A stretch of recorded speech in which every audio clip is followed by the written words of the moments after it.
इसमें ये कह रहा बेटा, जब हम बड़ी तेजी से टहनी को हिलाते हैं तो कुछ पत्ते टूटकर गिर जाते हैं। वो क्यों गिर जाते हैं? 3 चीजें। सबसे पहले देखो कि फॉर्मूला कौन-सा लगना है। दूसरी चीज देखो कि जो चीजें फॉर्मूले के अंदर है क्या वो सारी चीजें हमें पता है। तीसरी चीज देख लो कि उसकी यूनिट क्या है। चैप्टर नंबर 8 में पहुंच चुके हैं। 7 चैप्टर हमने कंप्लीट कर लिए हैं। उनके नोट्स आपको टेलीग्राम चैनल पर मिल जाएंगे। आज के जो चैप्टर का नाम है वो है force and laws of motion.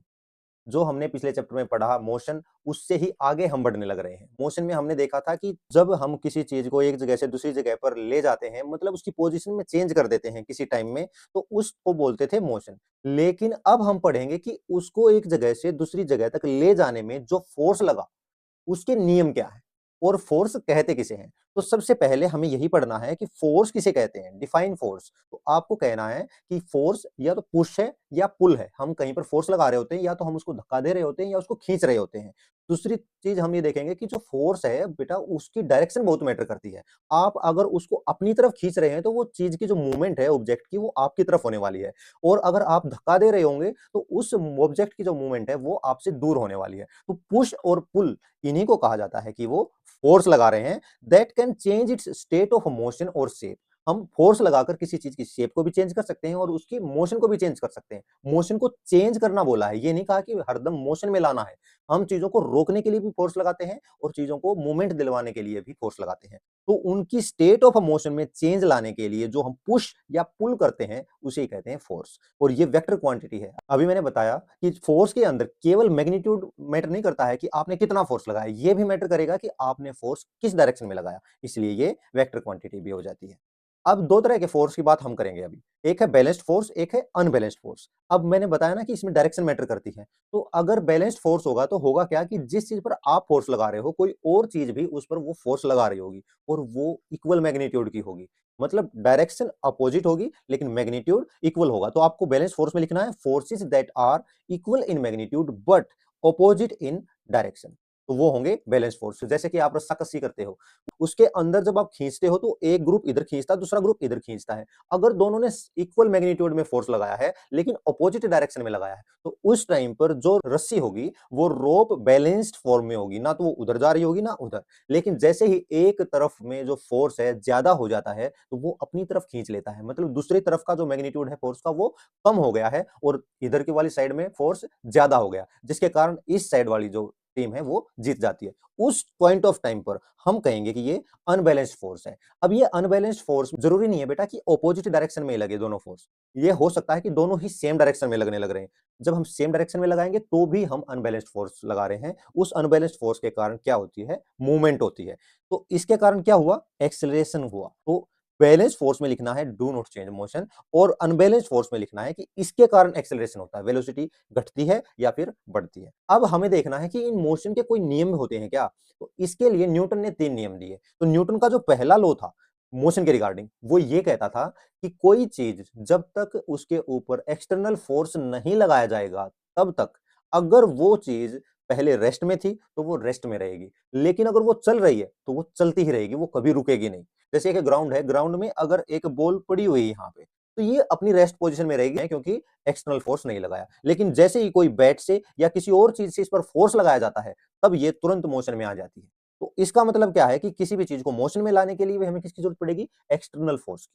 और किसी चीज को रोकने के लिए भी किसकी जरूरत पड़ेगी, एक्सटर्नल फोर्स की। एक्सटर्नल फोर्स लगा रहे हैं, ना कि इंटरनल, क्योंकि अगर आपके अंदर के इंटरनल फोर्स लगने लग रहा है, वो कभी भी मूवमेंट नहीं करवाएगा। क्यों नहीं करवाएगा, आप इमेजिन करो कि आप एक बाल्टी के अंदर खड़े हो, क्या आप इसको धक्का दे पाओगे, नहीं दे पाओगे, क्योंकि आप अब उस बाल्टी का हिस्सा हो चुके हो, आप उसके अंदर हो। इस कारण आप उस बाल्टी को धक्का नहीं दे सकते। लेकिन जैसे ही आप बाहर आ जाते हो तो इसको आसानी से इसको पुश भी कर सकते हो और इसको पुल भी कर सकते हो। तो एक्सटर्नल फोर्स की जरूरत होती है उस टाइम। अब इसी नियम की एक कड़ी है इनर्शिया, जड़ता, जड़ मतलब स्थिरता। वो जो प्रॉपर्टी है किसी भी ऑब्जेक्ट की, वो स्थिर रहना चाहती है। मतलब एक जगह पर खड़ी है तो वो चाहती है कि मैं रेस्ट में ही रहूं। अगर वो चल रही है तो चाहती है वो चलती ही रहे। तो ये चीज होती है इनर्शिया।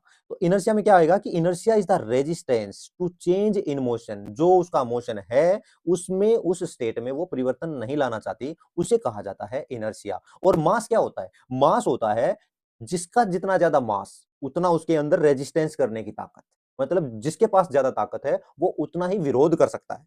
यही काम यहाँ होता है, जो भी जितनी भारी चीज होगी उसका इनर्शिया उतना ही ज्यादा है, वो उसी स्टेट में रहना चाहती है। अगर एक भारी अलमारी है, पूरी बुक्स भरी हुई है उसके अंदर, उसको आप हिलाना चाहोगे तो वो बिल्कुल हल्की सी हिलेगी, अगर हिलेगी तो, नहीं तो वो हिल ही नहीं पाती। क्यों? क्योंकि उसका मास ज्यादा है। मास होता है वो चीज किन चीजों से मिलकर बनी हुई है, तो उसके अंदर क्योंकि बुक्स भी उसी का हिस्सा हो चुकी है, इसलिए उसका मास बढ़ गया है, जिसके कारण वो हम उसको हिला नहीं पा रहे हैं। तो इसका मास ज्यादा है तो इनर्शिया ज्यादा हो गया। इसका मतलब इनर्शिया मास पर भी निर्भर करता है। अब जो इनर्शिया मास पर निर्भर कर रहा है बेटा, इसके कारण हम पहले लॉ को याद करेंगे। पहले लॉ में क्या था कि एक्सटर्नल फोर्स नहीं लगाएंगे तो वो उसी स्थिति में रहना चाहती है। तो इनर्शिया भी तो वही कर रहा है, लेकिन इनर्शिया का एक मेन काम है कि ये ऑपोजिट डायरेक्शन में लगता है।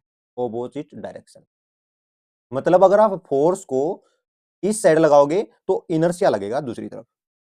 अगर सेम डायरेक्शन में लग जाए तब तो वो चल ही ना पड़े, उसको और ज्यादा फोर्स मिले, और ज्यादा बल मिले। लेकिन आप इस अलमारी को धक्का उधर देना चाहते हैं, ये अलमीरा क्या करती है, ऑपोजिट डायरेक्शन में इनर्शिया लगाती है। तो ये रेजिस्ट कर रही है इस फोर्स को, इसलिए इसे बोला गया है कि इनर्शिया एक रेजिस्टेंस होता है जो कि मोशन को चेंज नहीं करना चाहता। Explain why some of leaves may get detached from a tree if we vigorously shake its branch.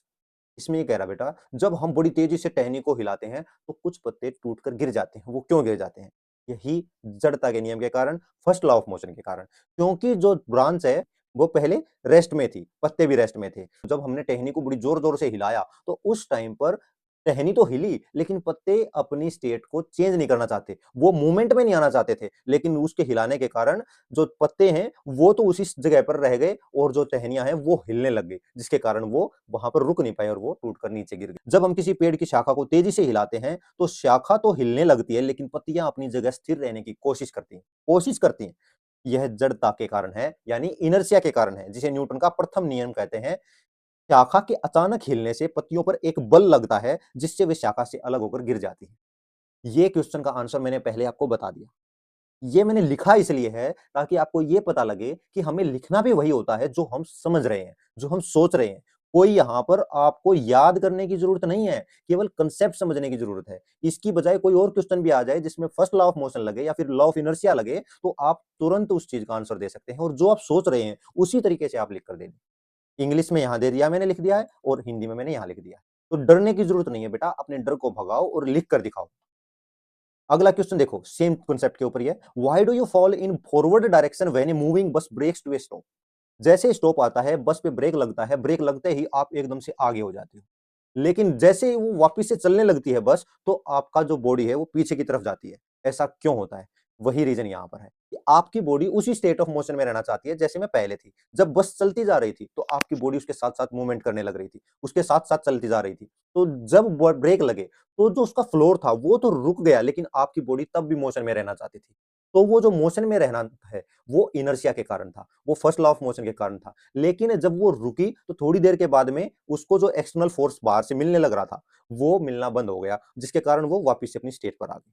अब जब दोबारा से हम बस को चलाते हैं तो उस टाइम पर क्या होता है, हमने दोबारा एक्सीलरेटर दबाया, मतलब एक्सटर्नल फोर्स दिया, जिसके कारण वो ऑब्जेक्ट चला, मतलब बस चली, और बस के अंदर ही आप हो, तो आप भी उस बस के ही सिस्टम का हिस्सा हो। तो आपकी जो बॉडी थी वो स्टेट ऑफ रेस्ट में रहना चाहती थी, लेकिन बस चल पड़ी, और बस चलने के कारण आपकी बॉडी तो वहीं रहना चाहती है, और बस का जो फ्लोर है वो मूवमेंट में आ चुका है, तो आपकी जो बॉडी है वो पीछे हो जाती है। इसलिए बस जब आगे की तरफ बढ़ती है तो आपकी बॉडी पीछे हो जाती है। यही इसका रीजन है, और हमें यही लिखना है। When a moving bus suddenly stops, तो क्या होता है, our body keep want to keep moving forward due to inertia of motion, same motion में रहना चाह रही है। When stationary bus suddenly starts moving, move करने लग जाती है, तो क्या होता है, तो आपकी body wants to remain at rest, क्योंकि पहले जो बस थी वो खड़ी हुई थी, तो आपकी बॉडी भी रेस्ट में रहना चाहती है। लेकिन due to inertia of rest, since your feet move with the bus, क्योंकि आपके जो पैर हैं वो बस के साथ मूवमेंट करने लग रहे हैं, बट अपर बॉडी आपकी पीछे रह जाती है, यू फॉल बैकवर्ड, आप पीछे हो जाते हो। अगला जो टॉपिक है वो है मोमेंटम का।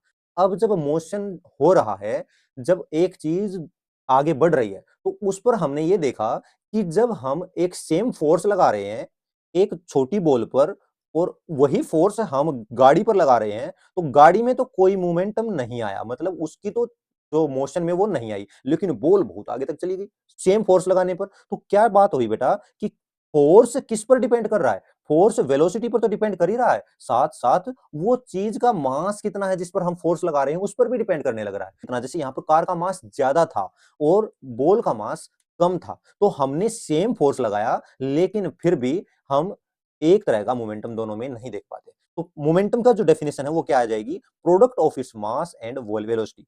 किसकी मास और किसका वेलोसिटी, जिस ऑब्जेक्ट का हम मोमेंटम निकालना चाह रहे हैं। मोमेंटम के पास क्या है? Has both direction and magnitude. मतलब मोमेंटम उसी डायरेक्शन में हो रहा है जिस तरफ फोर्स लग रहा है, जिस तरफ वेलोसिटी जाने लग रही है, तो मोमेंटम भी उसी डायरेक्शन में हो रहा है जिस तरफ में फोर्स लगने लग रहा है। तो मोमेंटम की जो डेफिनेशन हो गई वो यही है कि मोमेंटम को दिखाएंगे पी से और ये होता है m इंटू वी। मतलब किसी भी चीज का मास और उसकी वेलोसिटी, जितनी तेजी से वो वेलोसिटी से चलने लग रही है और जितना उसमें मास है उसको मल्टीप्लाई कर दो तो उसका मोमेंटम पता लग जाएगा किसी पॉइंट ऑफ टाइम पर उस ऑब्जेक्ट का मोमेंटम है क्या। अगर बहुत तेज जाने लग रही है और बहुत मास भी उसका बहुत ज्यादा है तो उस टाइम पर उसका मोमेंटम बहुत ज्यादा होगा। यही एक क्वेश्चन पूछा था कि ट्रक और कार दोनों सेम वेलोसिटी से जाने लग रहे हैं और उस पर एक ही टाइम पर ब्रेक लगाया जाता है तो क्या होगा। तो आप वहां पर अपने दिमाग लगाकर देखेंगे कि मास तो दोनों का अलग अलग है लेकिन वेलोसिटी यहां पर दे रखी है सेम। तो इसका मतलब कौन सा कंसेप्ट लग रहा होगा? मास और वेलोसिटी तो होता है मोमेंटम के अंदर, तो आपको सोचना है कि क्या इसके अंदर मोमेंटम का कंसेप्ट लग रहा है। फिर आप सोचोगे कि कार का जो मास है वो कम है लेकिन ट्रक का मास बहुत ज्यादा है, तो जिसका मास ज्यादा, क्योंकि वेलोसिटी तो सेम है, वेलोसिटी पर तो मोमेंटम डिपेंड करेगा ही नहीं, लेकिन मास पर भी डिपेंड कर रहा है ना। और मास जिसका ज्यादा, मोमेंटम उसका ज्यादा, जिसका मोमेंटम ज्यादा वो ज्यादा तेजी से चलने लग रहा है। मतलब वो अगर रोकने की कोशिश करेंगे तो ट्रक बाद में रुकने वाला है और कार पहले रुक जाएगी, क्योंकि कार का मोमेंटम ट्रक के मोमेंटम से कम था। तो वहां पर यही एक कंसेप्ट लग रहा था। पिछले ही मिड टर्म के एग्जाम में ये क्वेश्चन पूछा गया था। तो आपको एक तो फॉर्मूला लिख दो कि P क्या होता है, P is equal to mv। दूसरा ये बता दो कि इसकी डेफिनेशन क्या है, कि मास और वेलोसिटी के प्रोडक्ट को ही कहते हैं मोमेंटम, और ये वेक्टर क्वांटिटी होती है जिसको मैग्नीट्यूड और डायरेक्शन दोनों पर डिपेंड करती है। तो यहां पर इस चीज का बहुत इंपॉर्टेंस होने वाली है अभी हमें सेकंड लॉ ऑफ मोशन को डिराइव करने में। ठीक है, तो सेकंड लॉ ऑफ मोशन क्या था, दूसरा नियम क्या बताया कि जो फोर्स हम लगा रहे हैं वो कितना मैग्नीट्यूड का होगा। कि जो सेकंड लॉ ऑफ मोशन कहता है कि rate of change of momentum, किस रेट से मोमेंटम चेंज होने लग रहा है। जहां पर rate of change of momentum आ जाए बेटा तो वहां पर समझना कि किसी ना किसी टाइम के ऊपर वो डिपेंड कर रहा है। जहां पर रेट ऑफ आ जाए वहां पर टाइम है, जहां चेंज ऑफ आ जाए, change of momentum, change of velocity, तो वहां पर क्या होगा कि कोई इनिशियल वेलोसिटी थी, कोई फाइनल वेलोसिटी थी, तो उसमें चेंज देख रहे हैं। ऐसे यहां पर मोमेंटम है तो पहले का मोमेंटम देखो, बाद का मोमेंटम देखो, तो उनके अंदर जो चेंज होगा किसी टाइम पर वो डायरेक्टली प्रोपोर्शनल होगा अप्लाइड अनबैलेंस्ड फोर्स के। हमें क्या निकालना है यहाँ पे? हमें निकालना है rate of change of momentum. ठीक है, उन्होंने बताया कि डायरेक्टली प्रोपोर्शनल है फोर्स के, अनबैलेंस्ड फोर्स के, क्योंकि मोमेंटम में चेंज आ रहा है इसका मतलब अनबैलेंस्ड फोर्स है। तो सबसे पहले मोमेंटम देखो, मोमेंटम, मोमेंटम को पी से डिनोट करते हो, पी होता है एमवी। अब देखो कि चेंज ऑफ मोमेंटम क्या होगा, मतलब चेंज ऑफ मोमेंटम में एक P1 होगा एक P2 होगा। P2, P2 में से अगर हम P1 घटा देंगे तो क्या आएगा? चेंज ऑफ मोमेंटम आएगा। ये आ गया P2 माइनस P1। अब बताओ कि P2 क्या आएगा? अगर P1 की बात करें तो ये है mu, है ना, इनिशियल वेलोसिटी है ना, ये इनिशियल मोमेंटम है, तो हम इनिशियल वेलोसिटी का यूज करेंगे।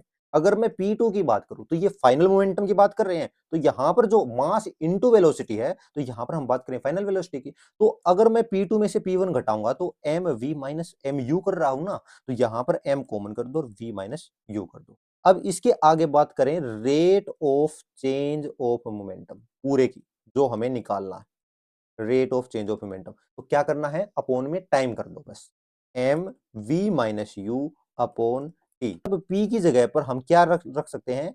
M V minus U upon T is directly proportional to F. अब यहां देखो एम को ऐसे कैसे रखो, V minus U, final velocity minus initial velocity upon T, change in velocity upon time होता क्या है? वो होता है एक्सेलरेशन। तो क्या मैं यहां पर इसको एक्सेलरेशन से और इक्वल टू एफ नहीं कर सकता हूं? हमने यहां डायरेक्टली प्रोपोर्शनल को इक्वल टू रखा है, तो मैं यहां पर लिखूंगा के इंटू एम ए। ये जो के है ये प्रोपोर्शनलिटी कांस्टेंट है बेटा, यहां पर हमें फॉर्मूला मिल गया कि अगर हमें फोर्स निकालना है तो हम क्या करेंगे, मास इंटू एक्सेलरेशन कर देंगे, तो हम उस चीज का फोर्स का मैग्नीट्यूड हम निकाल सकते हैं। कि मोमेंटम अगर निकालना है तो मास इंटू वेलोसिटी, और इसकी अगर एसआई यूनिट की बात करूं, मास इंटू वेलोसिटी है ना, तो मास की एसआई यूनिट क्या है, किलोग्राम। वेलोसिटी की एसआई यूनिट क्या होती है बताओ, मीटर पर सेकेंड। वहीं पर अभी हमने फोर्स निकाला, force, force is equal to M into A है, तो मास की एसआई यूनिट क्या है, किलोग्राम, और एक्सेलरेशन की क्या होती है, मीटर प्रति सेकंड स्क्वायर। तो ये आ गई है एसआई यूनिट फोर्स की। और जब फोर्स एक यूनिट का निकालना हो बेटा हमें, तो वहां पर क्या होगा, 1 किलोग्राम होगा, 1 मीटर प्रति सेकंड होगा। जब ऐसा एक्सेलरेशन आए, 1 मीटर प्रति सेकंड स्क्वायर, जब ऐसा एक्सेलरेशन और 1 किलोग्राम मास को आप मल्टीप्लाई करने वाले हो, तो वहां पर जो यूनिट निकलेगी वो निकलेगी 1 किलोग्राम मीटर प्रति सेकंड स्क्वायर। तो 1 किलोग्राम मीटर प्रति सेकंड स्क्वायर को 1 न्यूटन भी कहा जाता है। तो यहां पर दो यूनिट आ गई है एसआई यूनिट, इसकी फोर्स की। तो फोर्स की एक एसआई यूनिट है, आप यहां पर किलोग्राम लिखो, मीटर प्रति सेकंड स्क्वायर रखो, या फिर लिखो न्यूटन। तो आप यहां ध्यान दो कि जब भी फोर्स की बात होगी तो मास होगा किलोग्राम में, और बाकी जो एक्सेलरेशन होगा वो होगा मीटर प्रति सेकंड स्क्वायर में। इस चीज को आप ध्यान रखना है। अब एक क्वेश्चन कर लेते हैं इस सेकंड लॉ ऑफ मोशन के ऊपर ही। एक constant force acts on A object of mass 5 kilogram for a duration of 2 second. एक स्थिर बल 5 किलोग्राम द्रव्यमान वाली वस्तु पर 2 सेकंड तक लगता है। जो जो दे रखा है ना वो लिख लो। यहां पर एक तो मास दे दिया है कि 5 किलोग्राम, टाइम दे दिया है क्या, 2 सेकंड है। उसके बाद में इससे वस्तु की गति 3 मीटर प्रति सेकंड से 7 मीटर प्रति सेकंड तक बढ़ जाती है। इसका मतलब दो वेलोसिटी भी दे दी ना, पहले की शुरुआत वाली और एक फाइनल दे दी। तो u है 3 मीटर प्रति सेकंड और v है 7 मीटर प्रति सेकंड। तो बताओ लागू जो बल है उसका परिमाण क्या है, मतलब मैग्नीट्यूड ऑफ अप्लाइड फोर्स क्या है। तो हमें निकालना है, एक तो निकालना है फोर्स, दूसरा निकालना है यदि वही बल 5 सेकंड तक लगाया जाए तो वस्तु का अंतिम वेग क्या होगा। मतलब अगर ये टाइम 5 सेकंड हो जाए तो बताओ v क्या होगा। तो दो चीजें पूछ ली इन्होंने। सबसे पहले तो फोर्स निकालना है, क्या हम इस चीज से फोर्स निकाल सकते हैं। यहां देखो आप, यहां देखो फोर्स है m इंटू ए, फोर्स क्या है m इंटू ए, और ए हमें पता है v minus U upon T होता है। तो फोर्स का एक फॉर्मूला, इसको ऐसे ही याद रखो आप। तो यहां भी हम वही करेंगे। क्या मैं यहां पर वो फॉर्मूला लगा सकता हूं, F is equal to M into V minus U upon T. देखो m दे रखा है, v दे रखा है, u दे रखा है, t, तो फोर्स निकल जाएगा ना। तो फोर्स की यहां पर ये वैल्यू रख दो, मास की जगह पर लिख दो 5। अब देखो फोर्स की यूनिट क्या थी, किलोग्राम मीटर प्रति सेकंड स्क्वायर। तो मास हमें चाहिए किलोग्राम में और वेलोसिटी चाहिए मीटर प्रति सेकंड में। क्या वैसे ही है, जी हाँ, वेलोसिटी मीटर प्रति सेकंड में है, टाइम सेकंड में है, और मास किलोग्राम में। तो हमें कोई भी यूनिट चेंज करने की जरूरत नहीं है। तो मास की जगह लिख दो 5 गुना v माइनस यू, v क्या है 7 माइनस 3 अपॉन टी कितना है 2।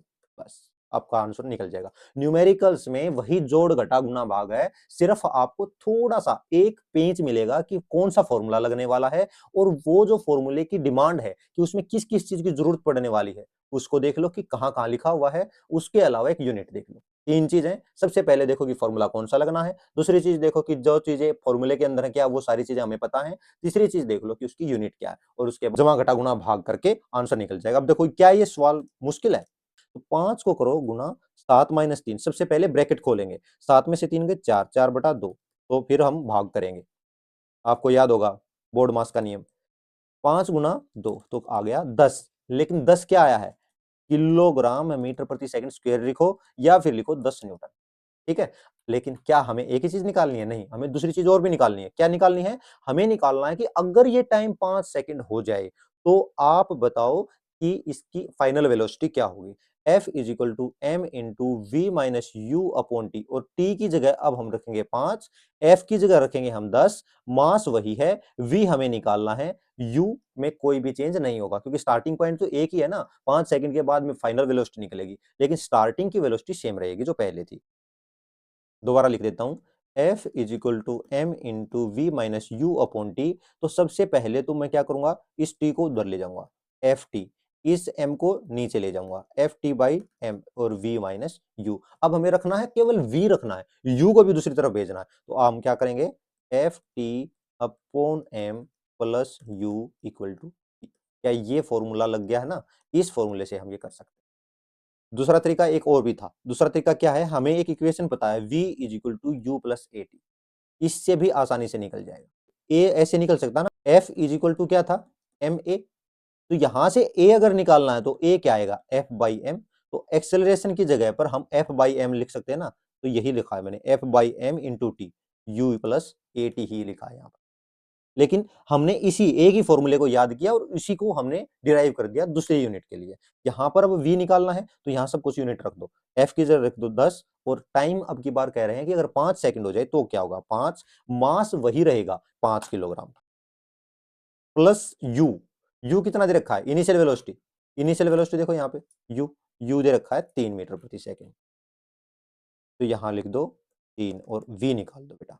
10 पंजे 50, 50 बटा 5 प्लस 3, काटो 10 और 3 13, 13 मीटर प्रति सेकंड। हमने क्या किया इसमें, सबसे पहले जो दे रखा था वो लिख लिया, m दे रखा, t दे रखा, u दे रखा, v दे रखा। हमने फोर्स निकालना था, फोर्स का फॉर्मूला सीधा लिख दिया, F is equal to ma होता है और a को लिख देते हैं v minus U upon T, और सारी चीजें हमें पता थी, हमने निकाल लिया फोर्स। यहां से जैसे ही फोर्स निकला उसके बाद में इस फोर्स से, इसी फॉर्मूले का यूज करके हमने v निकाला, उसमें t चेंज था, टी चेंज था, और क्योंकि वेलोसिटी भी चेंज होने वाली है, अलग टाइम पर अलग वेलोसिटी होगी, तो उस टाइम पर कितनी वेलोसिटी थी उसकी फाइनल, वो निकालने के लिए हमने इस फॉर्मूले को मैंने बस ड्राइव करके दिखाया है। क्योंकि मैंने ड्राइव करके दिखाया इसलिए इसमें टाइम लगा है, नहीं तो ये बहुत ही आसान आंसर था। अब ये क्वेश्चन है, क्वेश्चन नंबर 4 जो हम करने वाले हैं, और ये है ग्राफ के बेस पर।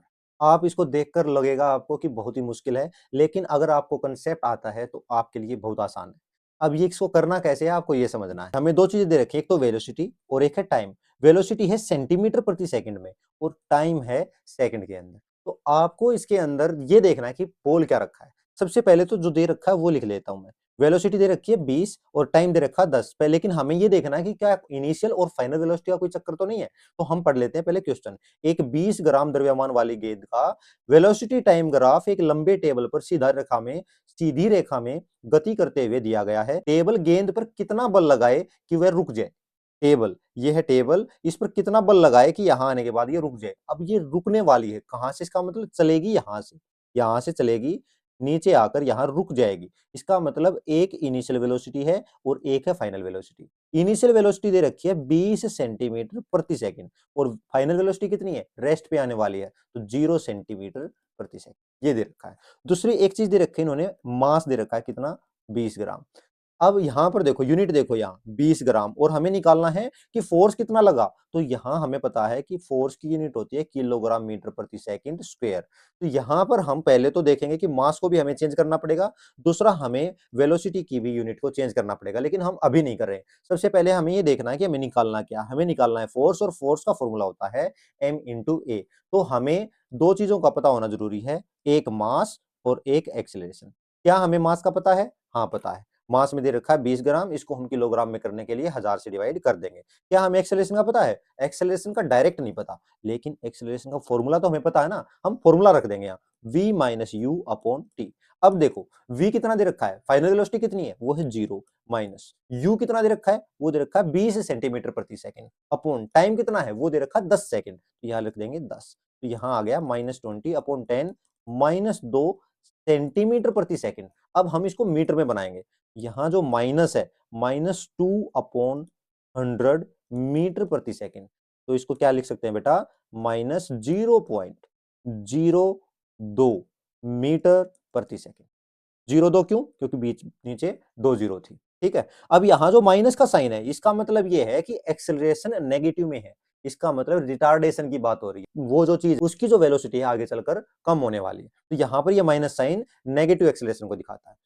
फोर्स को करने निकालने के लिए हमें 20 ग्राम को किलोग्राम में बदलना था, 20 को 1000 से भाग करो, आपके पास आ जाएगा 0.02 किलोग्राम। क्यों, मैंने अब दोबारा से 20 ग्राम को क्या कर दिया, 1000 से डिवाइड कर दिया, ताकि ये किलोग्राम में बन जाए। अब हमारे पास में हमें पता है कि फोर्स का जो फॉर्मूला है वो है मास इंटू एक्सेलरेशन। मास है 0.02 इंटू एक्सेलरेशन कितना है, मीटर प्रति सेकंड स्क्वायर में निकलेगा ना। अब ये तो एक्सेलरेशन कहाँ निकलेगा, एक्सेलरेशन निकला यहाँ, मीटर प्रति सेकंड स्क्वायर लगाना हो, तो -0.02 मीटर प्रति सेकंड। माइनस 0.02 मीटर प्रति सेकंड स्क्वायर, ये था किलोग्राम में, निशान आ जाएगा माइनस का और आगे आ जाएगा 0.0004 किलोग्राम मीटर प्रति सेकंड स्क्वायर या फिर माइनस 0.004 न्यूटन।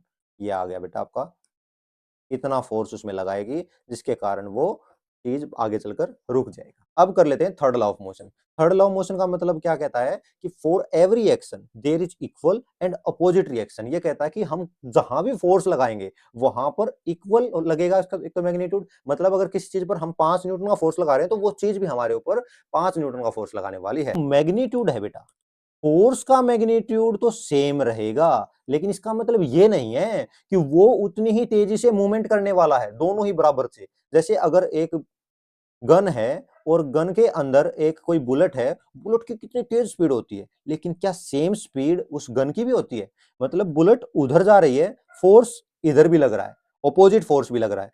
तो बेटा यहां पर जो रिक्वेलिंग फोर्स है उसका मैग्नीट्यूड तो सेम होगा, लेकिन उतना एक्सेलरेशन उस गन में नहीं होगा। क्यों नहीं होगा? क्योंकि वो केवल एक्सेलरेशन पर डिपेंड नहीं कर रही, वो मास पर भी डिपेंड कर रहा है जो फोर्स है। तो इसका मतलब क्या हुआ कि उसके मास पर भी डिपेंड कर रहा है, तो गन का मास ज्यादा है तो उसके अंदर कम एक्सेलरेशन आया सेम फोर्स के कारण। दूसरी तरफ में एक जो छोटी गोली थी उस बुलेट के अंदर ज्यादा एक्सेलरेशन आया सेम फोर्स के कारण। फोर्स सेम लगा है और ऑपोजिट डायरेक्शन में लगा है, यही कहता है थर्ड लॉ ऑफ मोशन। यही चीजें हमारे चलने में काम आती हैं। अगर हम किसी बोट को भी आगे बढ़ाना चाहते हैं तो हम जो पतवार होती है उसको पानी में डालकर पीछे की तरफ धक्का देते हैं। जब वो पीछे की तरफ धकेलते हैं तो वो जो पानी है वो वापिस से धक्का लगाकर हमारी बोट को आगे कर देता है। तो इस तरह से इसका यूज होता है थर्ड लॉ ऑफ मोशन का। बहुत आसान है, for every action there is equal and opposite reaction. 2 4 5 बार बोल दो, अपने आप ये याद हो जाएगा। अब क्वेश्चन कर लेते हैं एक। A bullet of mass 10 gram travelling horizontally with a velocity of 150 metre प्रति सेकंड। 10 ग्राम द्रव्यमान वाली गोली 150 मीटर से प्रति सेकंड की गति से क्षैतिज दिशा में चल रही है। यह एक स्थिर लकड़ी के ब्लॉक से टकराती है और 0.03 सेकंड में रुक जाती है। मतलब यहाँ पर एक लकड़ी का ब्लॉक रखा हुआ है यहाँ, और यहाँ पर एक गन से गोली चलाई गई, बुलेट चलाई गई और ये 0.03 सेकंड के बाद में रुक गई, स्टॉप हो गई, वेलोसिटी जीरो हो गई 0.03 सेकंड के बाद में। और लेकिन यहां पर जो गति थी, यहां गति थी 150 मीटर प्रति सेकंड। इतनी तेज गति चल रही थी और 0.03 सेकंड के बाद में वो रुक गई। तो ये बताना है कि गोली द्वारा ब्लॉक में प्रवेश की दूरी कितनी है, मतलब ब्लॉक से टकराने के बाद में कितनी अंदर तक गई है। सोचने में तो बड़ा मुश्किल लग रहा है, लेकिन हमें क्योंकि कंसेप्ट का पता है तो हम इसका जो आंसर है वो जल्दी निकाल देंगे। सबसे पहले तो हमें बताना है कि डिस्टेंस कितनी है। यहां पर आपको जो इक्वेशन ऑफ मोशन है वो काम आएंगे। इक्वेशन ऑफ मोशन कौन सी थी? v is equal to U plus A T, V square minus U square is equal to 2as, और एक थी s is equal to U T plus half of A T square. अब हमें distance निकालनी है तो इन दोनों में से कोई एक चीज हमें पता होनी चाहिए। तो यहां देखो बेटा, सबसे पहले तो हमें क्या क्या दे रखा है वो लिख लो। एक तो है इनिशियल वेलोसिटी है 150 मीटर प्रति सेकंड, फाइनल वेलोसिटी है जीरो, 0 मीटर प्रति सेकंड, क्योंकि लास्ट में वो रुक जाती है। तो उसके साथ में टाइम दे रखा है, टाइम है 0.03 सेकंड। तो हमें सब चीजों का पता लग गया, v का पता लग गया, u का पता लग गया और t का पता लग गया। अब हमें क्या निकालना है? हमें निकालनी है कि उसकी डिस्टेंस कितनी है। तो डिस्टेंस निकालने के लिए जहां पर वेलोसिटी भी दे रखी हो, डिस्टेंस भी दे रखी हो, तो हमें 3 इक्वेशन याद रखनी पड़ेंगी। एक तो v is equal to U plus A T, S is equal to U T plus half of A T square, V square minus U square is equal to 2as। इन तीनों में से देखना है कि हमें क्या निकालना है और क्या हमें रखना पड़ेगा। तो सबसे पहले डिस्टेंस के लिए या तो ये इक्वेशन लगेगी या इक्वेशन लगेगी, ठीक है? इन दोनों में से कोई एक लगने वाली है, लेकिन आप ध्यान से देखो दोनों में ही एक्सेलरेशन की जरूरत पड़ेगी। तो हम यहाँ निकाल लेते हैं एक्सेलरेशन। एक्सेलरेशन क्या है? v minus U upon T, और जो जो चीजें दे रखी है वो वैल्यू पुट कर दो यहाँ पे। v दे रखा है 0, u दे रखा है 150 अपॉन टी दे रखा है कितना? 0.03 सेकेंड, ठीक है? तो एक्सेलरेशन कितना आ गया? एक्सेलरेशन आ गया 150 माइनस 0 पॉइंट यहाँ पर 03। तो 0.03 को भी सोल्व करो, मैं बिल्कुल एक एक स्टेप वाइज करवा रहा हूं। यहाँ पर माइनस 150 इंटू 100 अपॉन 3, 5 माइनस 5000, इतना आ गया है इसका मीटर प्रति सेकंड स्क्वायर।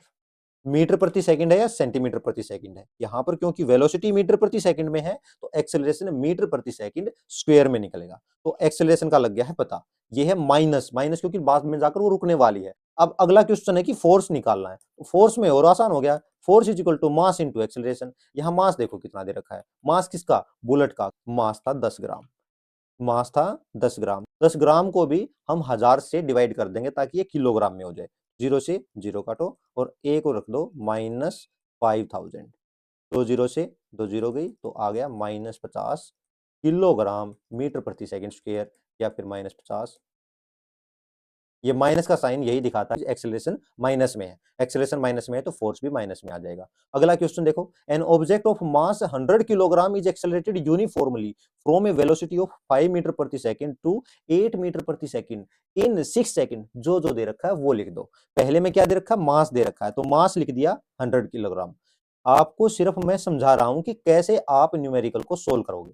मास को लिख दिया है 100 किलोग्राम। दूसरा है वेलोसिटी दे दी है 5 मीटर प्रति सेकंड से 8 मीटर प्रति सेकंड गई है। मतलब इनिशियल वेलोसिटी थी 5 मीटर प्रति सेकंड और फाइनल वेलोसिटी थी 8 मीटर प्रति सेकंड। टाइम दे रखा है 6 सेकंड। देखो हर चीज समझनी है बस कि ये दे क्या रखा है। 5 मीटर से 8 मीटर गया तो इनिशियल कौन सी है, प्रारंभिक कौन सी है और अंतिम कौन सी है। तो वहां पर हमने लिख दिया। उसके बाद में हमने कैलकुलेट करना है initial and final momentum. Momentum का फार्मूला क्या होता है? मोमेंटम का फार्मूला होता है P is equal to mv, mass into velocity. अब इनिशियल वेलोसिटी है तो प्रारंभिक हो जाएगा, फाइनल वेलोसिटी है तो अंतिम हो जाएगा। तो अगर मैं P1 मान लूं इनिशियल मोमेंटम को, अगर मैं इसी को इनिशियल मोमेंटम मान लूं तो हम इसमें यूज करेंगे mass into initial velocity. Okay, यहां पर मास कितना है? मास है 100 किलोग्राम। किलोग्राम में है तो हमें कुछ भी चेंज करने की जरूरत नहीं है। इंटू इनिशियल वेलोसिटी देखो कितनी है, 5 है। तो यहां पर कितना हो जाएगा बेटा? 500 किलोग्राम मीटर प्रति सेकंड।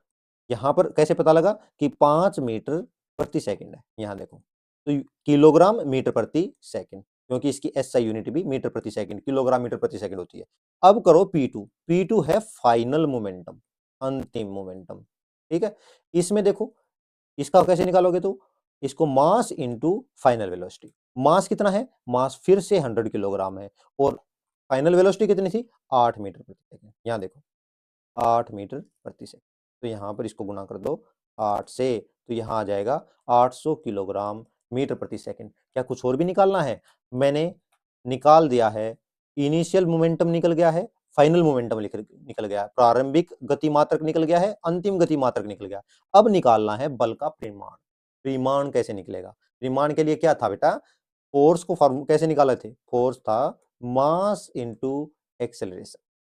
और हमें क्या पता है कि force is directly proportional to rate of change of momentum. यही तो था, यही तो था डायरेक्टली प्रोपोर्शनल। तो हम यहां वही लिखेंगे rate of change of momentum. Rate of change of momentum क्या है? P2 minus P1 upon T। हमें P2 का पता है, P1 का पता है, तो हम इसके अंदर नहीं जाएंगे, हम मोमेंटम से ही इस आंसर को सोल्व करेंगे। P2 minus P1, F equal to लिखना, इक्वल टू। तो F इक्वल टू P2 कितना है बेटा? P2 है 800। P1 कितना है? P1 है 500। टाइम कितना है? टाइम दे रखा है, यहाँ देखो टाइम दे रखा है। टाइम दे रखा है 6 सेकंड इसके अंदर, जिसमें 6 सेकंड लगते हैं। तो टाइम दे रखा है 6, भाग में कर दो 6।